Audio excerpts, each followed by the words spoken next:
ඕකනේ. ඊට එහා පැත්තේ ඒක නෙමෙයි.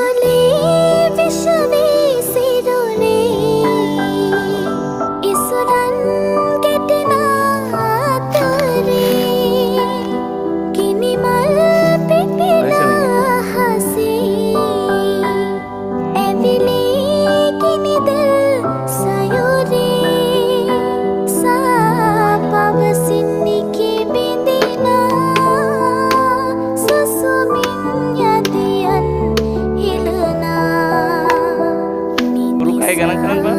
කොහෙන්ද? එතන තැනක ඉඳලා ගන්න. එතනද ඊට මෙහායිද? එතනයි.